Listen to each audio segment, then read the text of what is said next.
Hi guys. Welcome to my YouTube channel, MH4 Network. Please subscribe my channel, also don't forget to click bell icon. Thanks. इन दोस्तों ने अब तक हमारा ये YouTube channel subscribe नहीं किया। अगर आप लोग चाहते हैं कि आपको federal public service commission, Azad Jammu and Kashmir public service commission, NTS और पंजाब पब्लिक सर्विस कमीशन के पास्ट पेपर्स पर लेक्चर्स वक्त पर मिलते रहें, तो आप जल्दी से हमारे इस यूट्यूब चैनल को सब्सक्राइब कर लें, बेल आइकन को प्रेस कर दें ताकि आने वाली लेटेस्ट वीडियोस आपको वक्त पर मिलती रहें। तो आज हम सॉल्व करते हैं batch 2 federal public service commission SST का पेपर। तो part 1 English, select the correct answer and fill in the appropriate box on the answer sheet, choose the best correct option. आपने बेस्ट करेक्ट ऑप्शन को choose करना है। तो आज का हमारा पहला MCQs है, 2 boys are dash in looks but not in personality. दो लड़के जो हैं एक जैसे दिखते हैं लेकिन उनकी शख्सियत एक जैसी नहीं है। तो इस ब्लैंक में क्या आएगा? A like B same, C alike D, none of these। तो 2 boys are alike, C is the right answer। एक जैसे हैं या एक जैसे दिखते हैं, but not in personality, लेकिन जो उनकी शख्सियत हैं वो एक जैसी नहीं है। क्वेश्चन नंबर 2 है, she lives dash Albert street, A in B at, C on D, none of these। तो she lives in Albert street, A is the right answer। Question number 3 है, we need a computer dash a huge memory. हमें एक computer की ज़रूरत है जिसकी जो capacity है, मेमोरी है, वो बहुत ज़्यादा हो। तो फिल इन ब्लैंक में क्या आएगा? A having, B with, C of D, none of these. तो हैविंग जो रखता हो, we need a computer having a huge memory, A is the right answer. आगे क्वेश्चन नंबर 4 है, as soon as I saw her I knew that I had met her dash. कि जैसे ही मैंने उसे देखा मैं ये समझ गया या मैं ये जान गया कि मैं उससे पहले मिल चुका था। तो ब्लैंक में क्या आएगा? A ago, B earlier, C before, D none of these. तो I had met her before, C is the right answer. आगे क्वेश्चन नंबर 5 है, Amar is dash like a father to me. A nearly, B almost, C almost, D none of these। तो इसका right answer क्या है? B almost। Question number 6 है, I like to be dash for short periods. A lone, B lonely, C alone, D none of these। तो इसका right answer क्या है कि मैं कुछ वक्त के लिए या मुख्तसर वक्त के लिए अकेला रहना पसंद करता हूँ। तो इसमें क्या आएगा? C अलोन, अकेला। I like to be alone for short periods. Question number 7 है, I was wondering if you dash be interested in a game of tennis. कि मैं आपका शुक्रगुजार दूँगा अगर आप टेनिस के खेल में दिलचस्पी लें। तो इसमें क्या आएगा? A might, B could, C would, D none of these. तो इसमें क्या आएगा? C would. I was wondering if you would be interested in a game of tennis. Question number 8 है, I wish today that Sunday. A could be, B was, C would be, D none of these. तो I wish today was Sunday, B is the right answer। Question number 9 है, I waited for her dash 6 o'clock but she didn't come। A till, B until, C to, D none of these। तो I waited for her till 6 o'clock but she did not come, कि मैंने उस लड़की के लिए 6 बजे तक इंतज़ार किया लेकिन वो नहीं आई।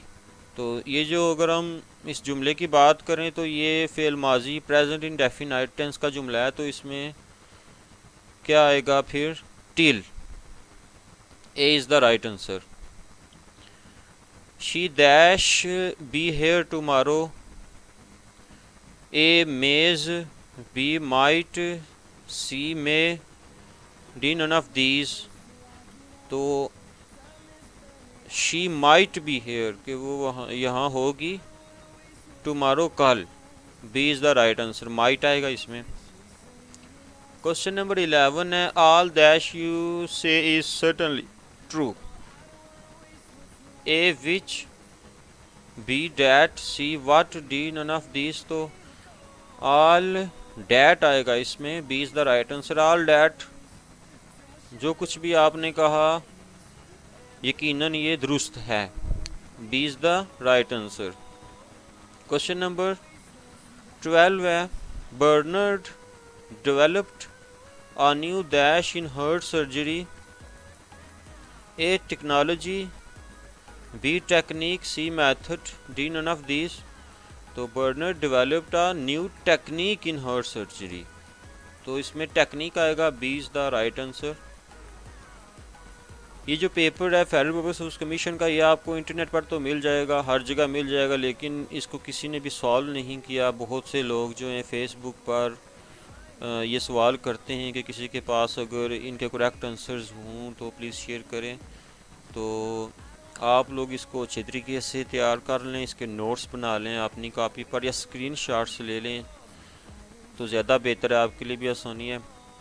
तो जिन दोस्तों ने हमारा यूट्यूब चैनल सब्सक्राइब नहीं किया जल्दी से सब्सक्राइब कर दें, और जिन लोगों ने सब्सक्राइब किया हुआ है जल्दी से वीडियो को लाइक कर दें, और नीचे कमेंट बॉक्स में भी हमारे साथ शेयर कीजिएगा। अगर कोई MCQs रॉन्ग है तो आपने हमें बताना है, और कमेंट बॉक्स का भी इस्तेमाल करते रहा करें।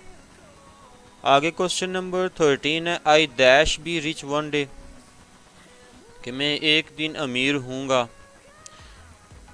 ए will, B shall, C may, D none of these. तो I will be rich one day, तो A is the right answer. Number 14 है I have known her dash 3 days, A from, B since, C for, D none of these. तो since का इस्तेमाल तो यहाँ पे नहीं होगा। I have known her dash 3 days, 3 दिनों का जिक्र है, 3 days का जिक्र है, तो फॉर 3 days। अगर ईयर्स में बात वो करता कि आई have known her for years, या फिर वो कहता कि आई हैव नोन हर सिंस 1998, तो फिर हम सिंस का यूज़ करते। आगे क्वेश्चन नंबर 15 है I can dash somebody is coming, A listen, B here, D heard, D none of this. तो इसमें क्या आएगा जी? आई कैन लिसन, मैं सुन सकता हूँ कि कोई आ रहा है। नंबर 16 है the repairs are dash to cost more than you think, A sure, B certain, C expected, D none of these. तो इसमें क्या आएगा जी? सी एक्सपेक्टेड, कि इस पे खर्चा जो है आपकी जो एक्सपेक्टेशन है उससे ज़्यादा आएगा इसको रिपेयर करने में। नंबर 17 है he is enjoying his dash job, A latest, B last, C previous, D none of these. तो he is enjoying his latest job, A is the right answer. Number 18 है dash handwriting can not be easily read, A legible, B lucid, C illegible, D none of these. कि इसकी जो लिखाई है आसानी से पढ़ी नहीं जा सकती, मतलब इतना अच्छा नहीं लिखता, तो C is the right answer, अलेजिबल। मतलब जो चीज़ अच्छे तरीके से पढ़ी ना जा सके, वाज़िया ना हो, C is the right answer. Question number 19 है a white elephant means something, A very beautiful, B useless and costly, C looks ugly, D none of these. तो वाइट एलिफेंट का क्या मतलब होता है? Useless and costly. B is the right answer. Question number 20 है, normally an individual thunderstorm dash about 45 minutes, A ends, B last, C remains, D none of these. Normally an individual thunderstorm remains about 45 minutes, C is the right answer।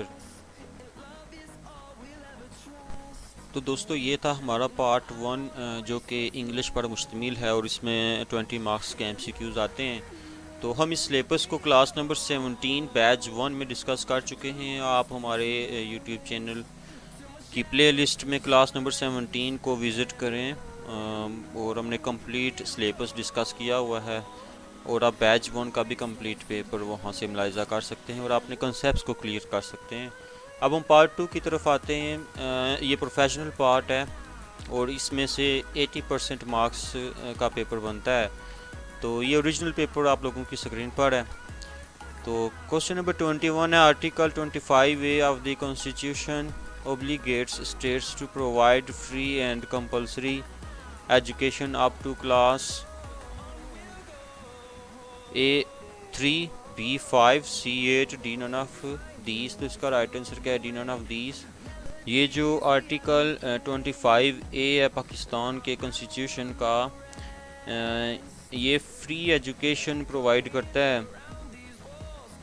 तमाम बच्चों को जिनकी as 5 to 16 years तक है।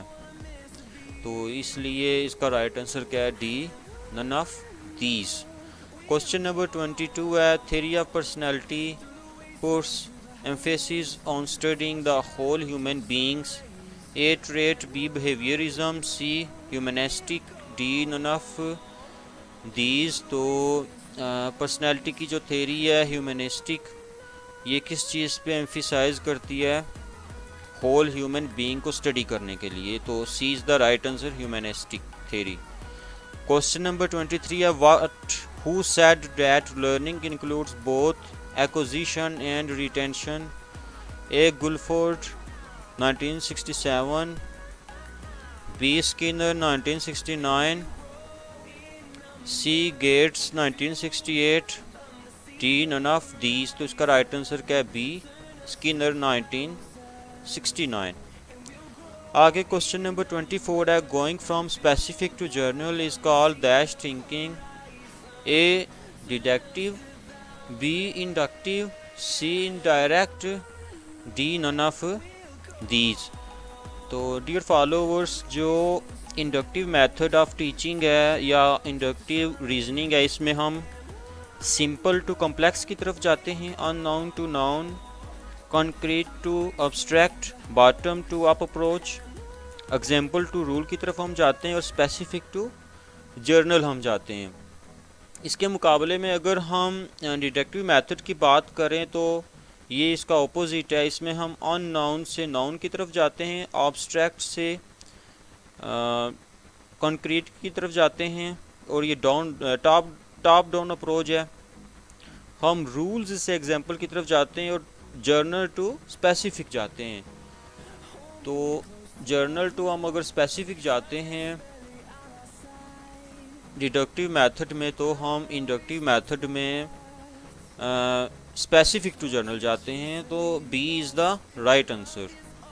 अगर हम थोड़ी सी बात करें इन दोनों कॉन्सेप्ट्स के बारे में, डिडक्टिव और इंडक्टिव मेथड के बारे में अगर हम बात करें, तो हर टीचिंग एग्ज़ाम में वो हर सूरत में पूछते हैं। कभी वो पूछ लेता है कि हम नाउन टू अननाउन किस मेथड में जाते हैं, समटाइम्स वो पूछ लेते हैं कि हम कॉन्क्रीट टू अब्स्ट्रैक्ट किस मेथड में जाते हैं। तो हमें पता होना चाहिए।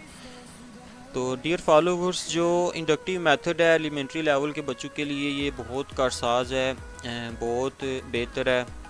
और जो इंडक्टिव मेथड है ये टाइम कंज्यूमिंग है, क्योंकि हम इसमें सिंपल टू कॉम्प्लेक्स की तरफ जाते हैं, नाउन टू अननाउन हम जाते हैं। इसके मुकाबले में डिडक्टिव मेथड जो है ये ज़्यादा रिलायबल है। तो इंशाल्लाह हम इसको डिटेल से अपने आने वाले लेक्चर्स में पढ़ेंगे। इस वक्त हम पास्ट पेपर्स के ऊपर बात कर रहे हैं, हमारा सारा फोकस जो है पास्ट पेपर्स पर है। इंशाल्लाह हम इसके बाद एक एक करके ये तमाम टॉपिक्स अच्छे तरीके से समझने की कोशिश करेंगे। आगे हमारा क्वेश्चन नंबर 25 है। The term philosophy means A love of wisdom, B love of manner, C fear of wisdom, D none of these. तो philosophy means love of wisdom, A is the right answer. Number 26 है dash is the ability to use knowledge, A learning, B intelligence, C flexibility, D none of these। तो इसका right answer क्या है? B intelligence। आगे question number 27 है। The major objective of Aligarh movement was to promote A education, B hatred from Hindus, C scientific look, D none of these। तो जो Aligarh movement है इसका बेसिक पर्पस क्या था जी? मेन ऑब्जेक्टिव क्या था? Education, A is the right answer. Question number 28 है। First education conference 1947 was held in A Peshawar, B Lahore, C Quetta और डी ऑप्शन में नन ऑफ दीज था। तो हमने इसमें कराची लिख दिया क्योंकि इसका राइट आंसर क्या है? डी कराची।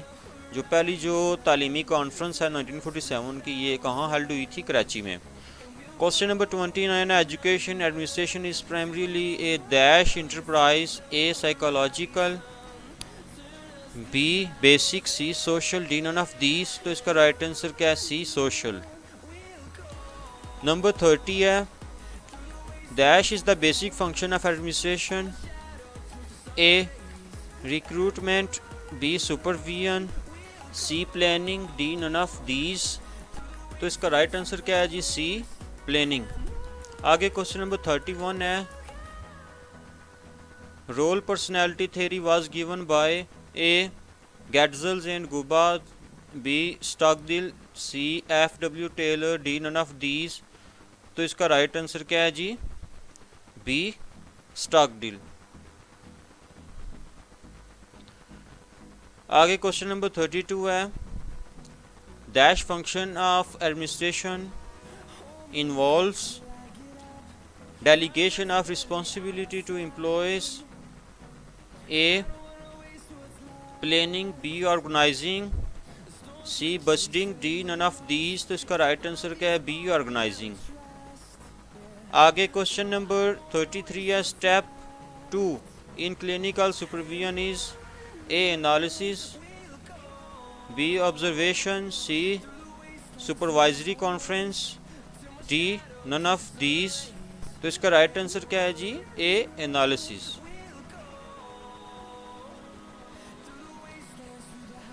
आगे क्वेश्चन नंबर 34 है। Hawthorne studies were conducted between 1927 to 1932, B 1985 to 1987, C 1970 to 1980, D none of these. तो इसका राइट आंसर क्या है? A 1927 to 1932। आगे क्वेश्चन नंबर 35 है। Dash is a regulatory process directing the activities of an organisation goals to achieve specific goals, A controlling, B staffing, C planning, D none of these. तो इसका right answer क्या है? A controlling. आगे question number 36 है। Education supervision means A assistance in development of teaching learning process, D disciplines through which we control affairs of others, D both A and B, D none of these। तो इसका right answer क्या है? both A and B। हम इन MCQs को जल्दी से इसलिए solve कर रहे हैं कि ताकि हम ज़्यादा से ज़्यादा MCQs को सॉल्व कर सकें। हर MCQs को अगर हम डिस्कस करें तो वीडियो बहुत ज़्यादा लंबी हो जाती है और बहुत से दोस्त वीडियो को मुकम्मल तौर पर नहीं देखते। तो आपसे गुजारिश है कि वीडियो को शुरू से एंड तक आपने हर सूरत में देखना है। नंबर 37 है। Top management works on A strategic plan, B corporate plan, C budgeting, D none of these. तो इसका राइट आंसर क्या है जी? A strategic plan. नंबर 38 है। A strategic plan is also called A long term plan, B short term plan, C both and B, D none of these. तो इसका right answer क्या है? C both and B. Question number 39 है। First step in the planning process is to A set an objective, B evaluation, alternatives, C determine strength and weakness, D none of these। तो इसका right answer क्या है जी? Set an objective, A is the right answer. Question number 40 है, short term plans in education are generally of dash years, A 1 to 3 year, B 3 to 5 year, C 5 to 10 year, D none of these। तो इसका right answer क्या है? A 1 to 3 year। आगे question number 41 है, Who said this education planning in its broadest generic sense is the application of rational systematic analysis to the process of education development? A Ziegler, B Adam Cart, C P.H. Combs, D none of these। तो इसका right answer क्या है जी? C P.H. Combs। Question number 42 है, planning AIIMS and creating an adequate dash situation, A past, B present, C future, D none of these। तो इसका right answer क्या है? C future. आगे क्वेश्चन नंबर 43 है, systematic change in the mental processes that underlie all learning and performance is referred to as A moral development, B cognitive development, C social emotional development, D none of these. तो इसका right answer क्या है dear followers? A moral development.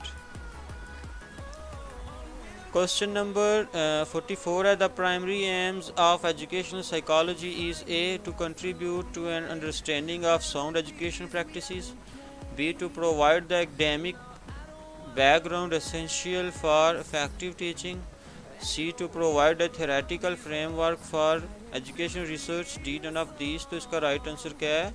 A to contribute to an understanding of sound educational practices.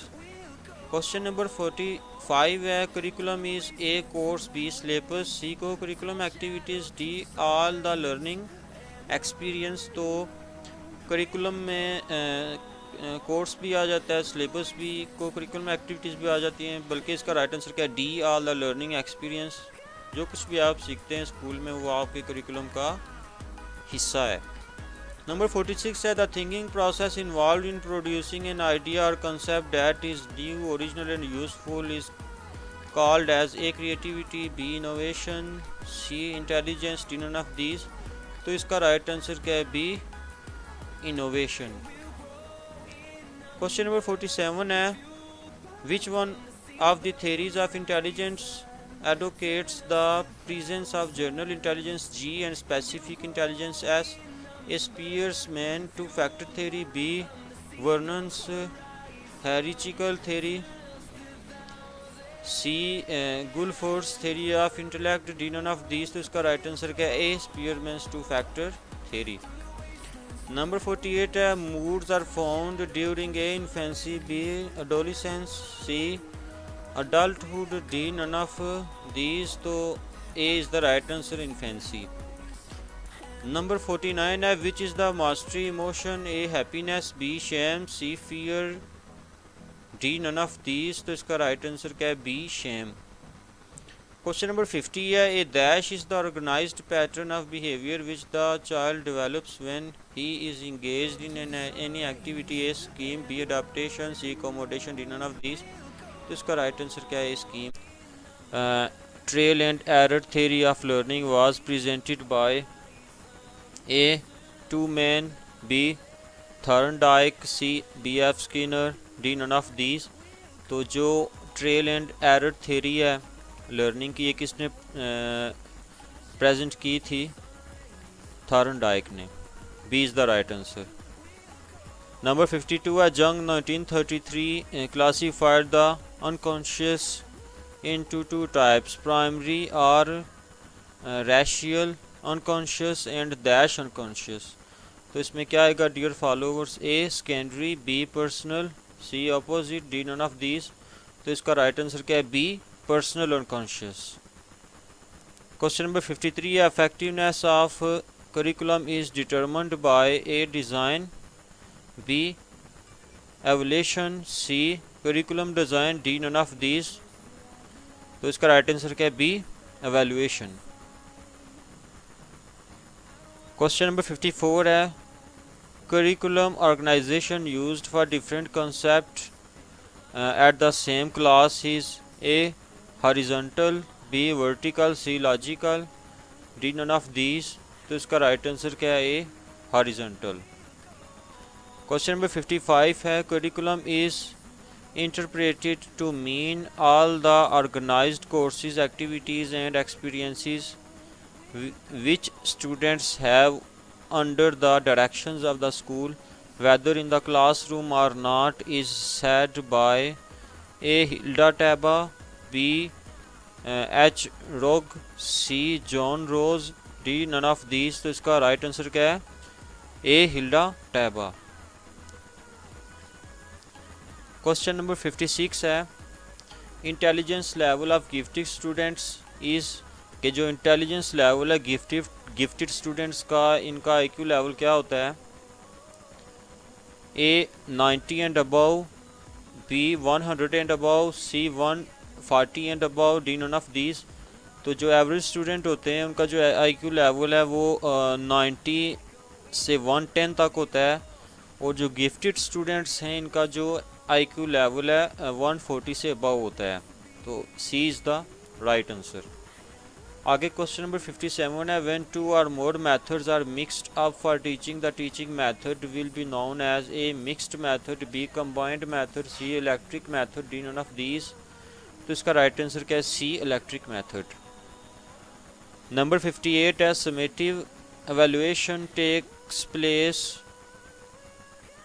A in the beginning, B in the middle, C after regular interval, D none of these.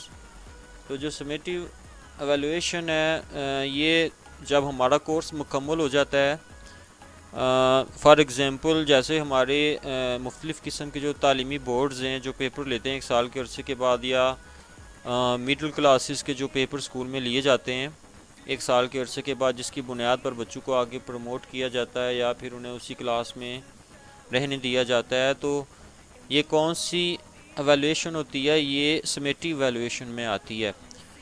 तो इसके मुकाबले में जो informative evaluation है ये हम 40 minute की जो हमारी क्लास होती है इसके अंदर हम बच्चों से मुख्तलिफ़ किस्म की टेक्निक्स को यूज़ करके ये चीज़ जानने की कोशिश करते हैं कि बच्चों ने आज की क्लास से कितना सीखा। इसके लिए हम डिफरेंट किस्म के हम टेक्निक्स यूज़ करते हैं, जैसे छोटा सा कोई MCQs टाइप पेपर हमने तैयार कर लिया, या टीचर बच्चों से कोई क्वेश्चन पूछता है और कहता है कि हाथ ऊपर करें, जिस बच्चे को इसका आंसर आता है तो वो साथ साथ असेसमेंट कर रहा होता है कि बच्चे किस कदर एजुकेशनल एक्टिविटीज़ में जो है वो यूज़फुल साबित हुए हैं, कितना उन्होंने सीखा है। तो ये फॉर्मेटिव एवेल्युएशन में आती है। तो आफ्टर रेगुलर इंटरवल जो होती है ये समेटिव एवेल्युएशन होती है, जो डेली रूटीन की जो क्लासेस होती हैं तमाम क्लासेस के बाद जो 1 साल के अरसे के बाद जो एक बच्चों से असेसमेंट ली जाती है। तो इसका राइट आंसर क्या है? C after regular interval. Number 59 है during demonstration the topic should be presented in A suspending style, B problematic style, C debatable style, D none of these. तो इसका राइट आंसर क्या है? सी डिबेटेबल स्टाइल। नंबर 60 है in discovery methods of teaching the students are generally forced to work as scientists, this statement is propounded by A. Theodore Bitt, B. John Davy, D. Armstrong, D. none of these। तो इसका right answer क्या है? C. Armstrong। Number 61 है the way knowledge is created in the mind of learner is called A. realism, B. behaviorism, C. constructivism, D. none of these। तो अगर हम behaviorism की बात करें तो behaviorism बच्चा जो है किस तरह सीखता है, अपने रवैये में तब्दीली ला कर वो जो उसका बिहेवियर है इसके ज़रिए वो क्या कुछ सीख रहा है।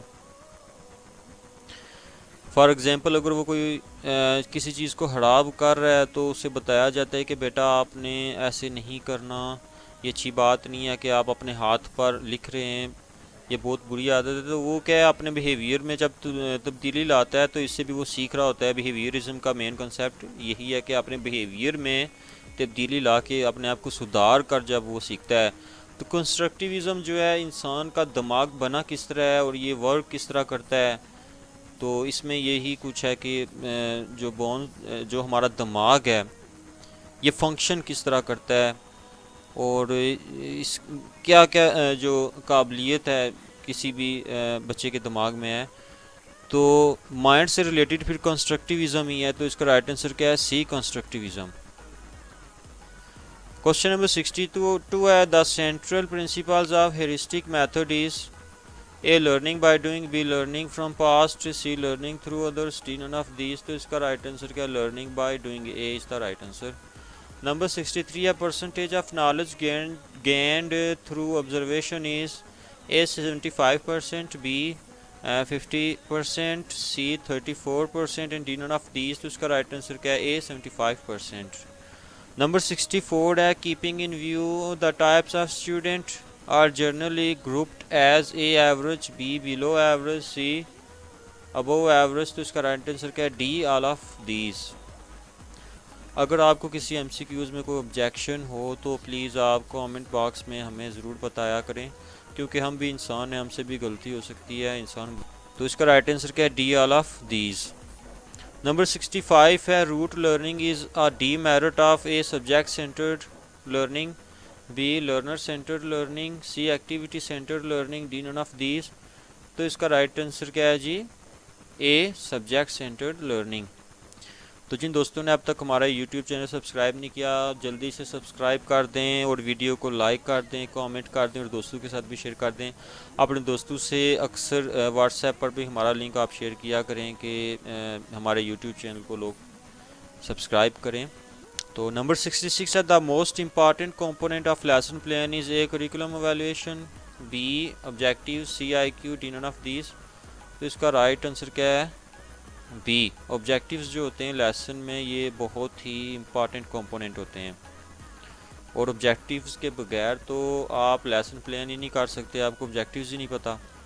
नंबर 68 है, classroom management creates a set of dash used in an organized classroom environments, A expectations, B pass learning, C sequence, D none of these. तो इसका राइट आंसर क्या है, A expectations. Number 68, a classroom management revolves around teachers and students dash and actions that influence students' behaviors in the classroom, A attitude, B aptitude, C creativity, D none of these।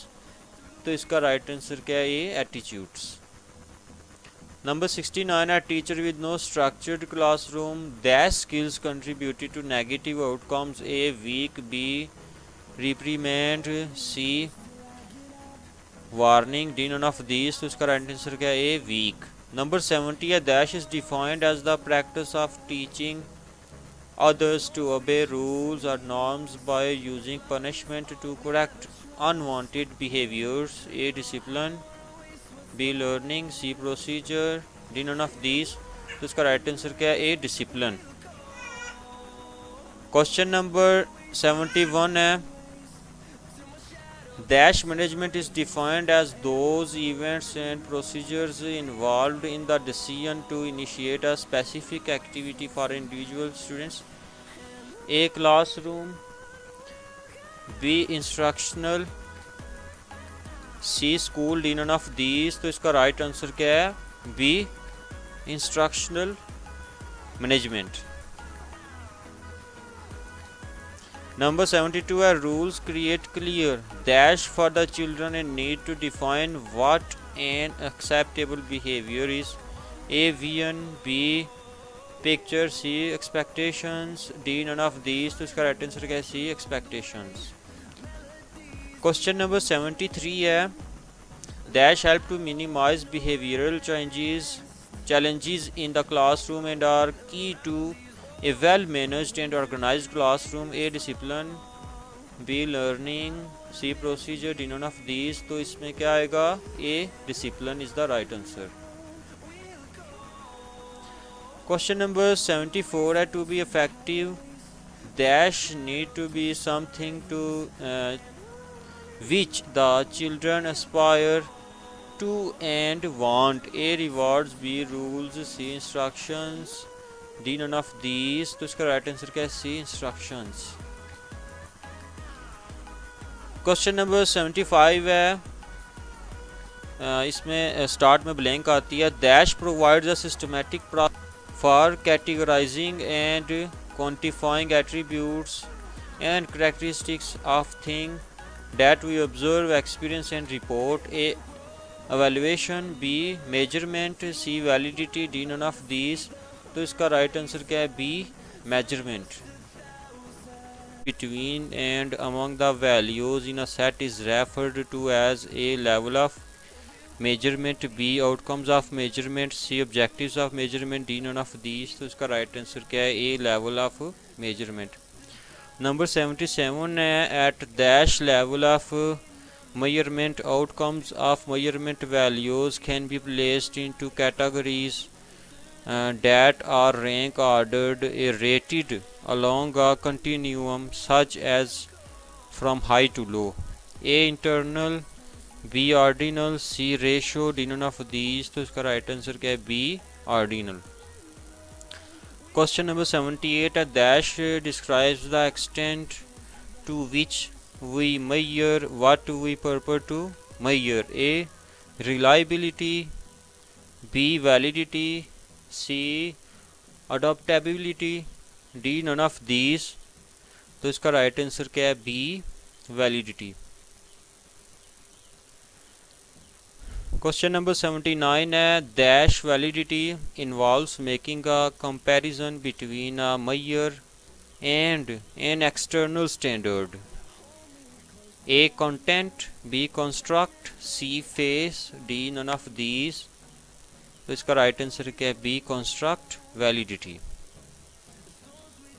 Question number 80 है, dash reliability involves administering to equivalent forms of questionnaire to the same group on two separate occasions. A interpreter, B test related, C internal consistency, D none of these. तो इसका right answer क्या है? Dear viewers, C internal consistency. Number 81 है, dash is the collection of analysis and interpretation of information about any aspect of a program of education or training as part of a recognized process of judging its effectiveness, its efficiency and any other outcomes it may have. A evaluation, B summarization, C standardization, D none of these. तो इसका right answer क्या है? Dear viewers, ए evaluation. Number 82 है, dash validity is the extent to which a tool appears to measure what it is supposed to measure. A construct, B face, C internal, D none of these. तो इसका right answer क्या है? B face validity. इंशाल्लाह हम ये validity की जितनी भी ये टेस्ट मेजरमेंट की जितनी भी टेक्निक्स हैं, हम इंशाल्लाह इनको अच्छे तरीके से पढ़ेंगे. इंशाल्लाह एक कंप्लीट लेक्चर हम आपकी खिदमत में पेश करने की कोशिश करेंगे. क्वेश्चन नंबर 83 है, what are the characteristics of a good measuring technique. A objectivity, B reliability, C usability, D all of these. तो एक जो अच्छा टेस्ट है उसकी मेजरमेंट में ये तीनों चीज़ें अगर होंगी तो तब जाके वो एक गुड मेजरिंग टेक्निक कहलाएगा. उसमें ऑब्जेक्टिविटी भी ज़रूरी है, रिलायबिलिटी भी, यूजिबिलिटी भी. तो इसका राइट आंसर क्या है? D all of these. Number 84 है, which is the technique of investigation involving face to face conversation. A questionnaire, B interview, C observation, D none of these. तो इसका राइट आंसर क्या है? B interview. क्वेश्चन नंबर 85 है, Dash type of educational research doesn't make accurate predictions. A. Associational. B. Descriptive. C. Intervention. D. None of these. तो इसका right answer क्या है? B. Descriptive type of research. Question number 86 है the case study is the study of A. Single group. B. Single community or family. C. Single individual. D. None of these. तो case study क्या है? एक बच्चा अगर class में बहुत ज़्यादा पीछे रह गया दूसरे स्टूडेंट से, तो टीचर जानने की कोशिश करता है एक अकेले स्टूडेंट को कि आखिर क्या मामलात हैं कि बच्चा इतना पीछे क्यों रह गया, क्या घरेलू इस कोई टेंशन है इसको. समटाइम्स होता है कि वालिदैन भी आपस में लड़ते झगड़ते रहते हैं, तो घरेलू मामलात की वजह से भी बच्चे परेशान रहते हैं. तो या फिर कोई जहनी परेशानी की वजह से फाइनेंशियल प्रॉब्लम्स भी हो सकते हैं. तो टीचर जानने की कोशिश करता है आखिर इसका बैकग्राउंड क्या है, ये बच्चा परेशान क्यों हुआ. उसके वालिदैन से मिलता है, उसके फ्रेंड्स से टीचर मिलता है और ये जानने की कोशिश करता है कि आखिर स्टूडेंट जो है ये क्लास में इस तरह खामोश क्यों बैठा रहता है और ना ही ये कोई टेस्ट प्रिपेयर करता है. तो केस स्टडी एक इंडिविजुअल पर्सन की स्टडी होती है. तो इसका ए ऑप्शन है single group. B. Single community or family. C. Single individual. D. None of these. तो इसका राइट आंसर क्या है? Single individual. एक सिंगल इंडिविजुअल के बारे में हम स्टडी करते हैं. 87 है set of questions asked and filled in by interviewer in a face to face situation with another person is called a schedule. B. A checklist. C. A questionnaire. D. None of these. तो इसका right answer क्या है? C. A questionnaire. Question number 88 है what type of statistical data are used in educational research? A. Descriptive statistical analysis. B. Inferential statistical analysis. D. C. Both A and B. D. None of these. तो इसका right answer क्या है? B. Inferential statistical analysis. Question number 89 है For the counseling service to be effective, the school administrator should A. Check the facilities of the guidance office. B. Hire a complete counselor.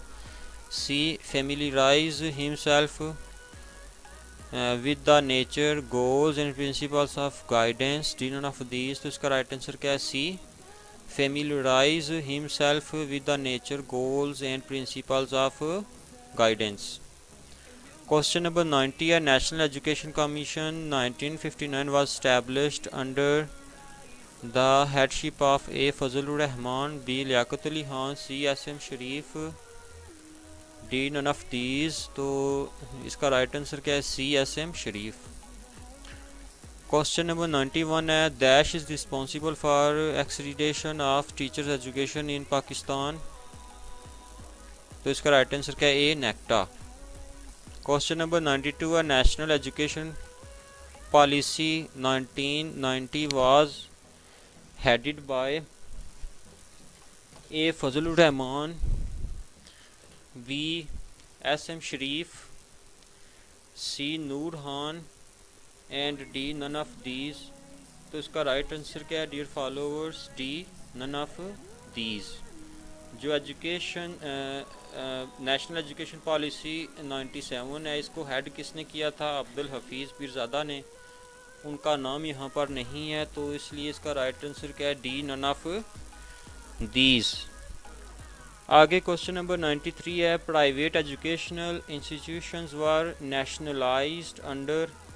के private जितने भी अदारे हैं इनको nationalised कब किया गया यह आपने बताना है. तो ए है education conference 1947. B. National education commission 1959. C. National education policy 1970. D. None of these. तो इसका भी राइट आंसर क्या है? डी. None of these.